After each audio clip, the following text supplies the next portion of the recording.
waxaa muuqata inay sii xoogaysanayso faragelinta dowladaha shisheeye ay ku hayaan dalkeena Soomaaliya.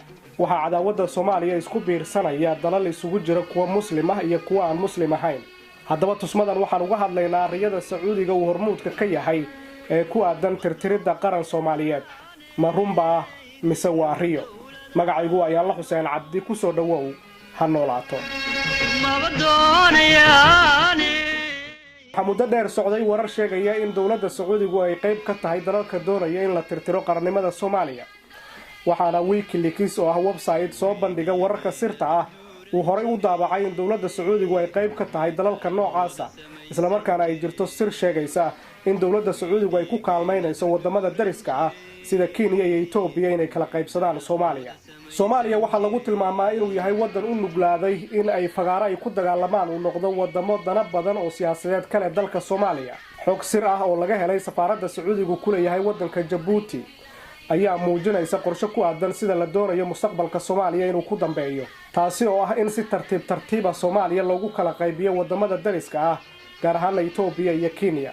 dalalka Kenya iyo Ethiopia ayaa ugu dambeyn laba u qaadan doona 4 deegaan oo loo qaybinayo Soomaaliya.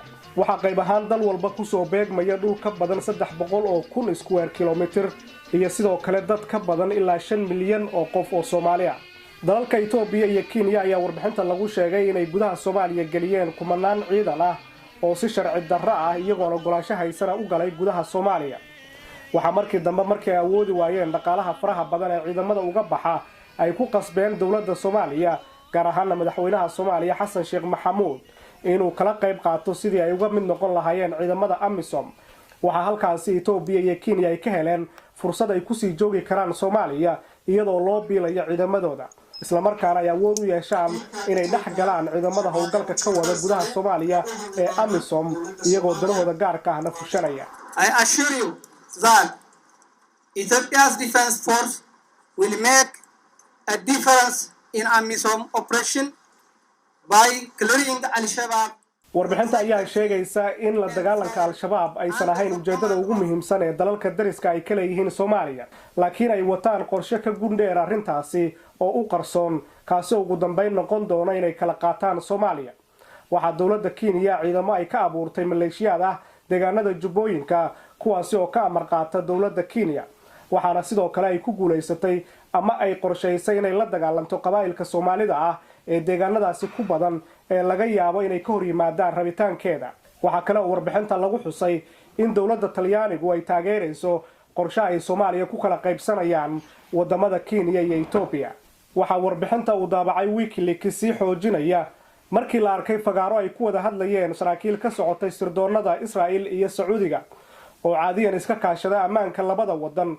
uu halkaasi khudbad ka jeediyay sarkaal sare oo ka tirsanaan jiray ciidamada sirdoonka wadanka Sacuudiga isla markaana madax ka soo noqday, kaasi oo magaciisa la yiraahdo Anwar Cishqi. waxa uu ka hadlay qodobo dhowr ah oo lagu dhameyn karo mustaqbalka colaadda u dhaxaysa wadamada Carabta iyo sidoo kale Yahuudda. أما حقل أوغادين الواعد في إثيوبيا فسوف يوحد القرن الأفريقي برئاسة إثيوبيا، وسوف يتم بناء جسر بين القرن الأفريقي والجزيرة العربية، هو جسر النور الذي يربط بين مدينة النور في جيبوتي ومدينة النور في اليمن. Anwar Cishqi waxa uu sheegay in si Carabta iyo Yahuuddu ay si nabadgelyo ugu wada noolaadaan ay muhiim tahay in khayraadka Soomaalida uu noqdo mid ay ka wada faa'iideystaan, isagoo xusay in si la mid ah gobolka Ogaadeen ay Ethiopia haysato in dhammaan dhulalka kale ee Geeska Afrika uu ula jeedo Soomaaliya iyo Djibouti in la hoosgeeyo dowladda Ethiopia, kadibna buundo laga dhiso inta u dhaxaysa Djibouti iyo Yemen si ay uga wada faa'iideystaan dhaqaalaha halkaasi ka soo wada baxa Carabta iyo Yahuudda. hadalka General Anwar al-Cishqi waxa uu si cad u muujinayaa qorshaha ugu dambeeya ay boqortooyada Sacuudigu ka leedahay dagaalka u dhaxeeya Islaamka iyo Yahuudda oo ah mid ugu dambeyn ku eg qadiyad Carbeed.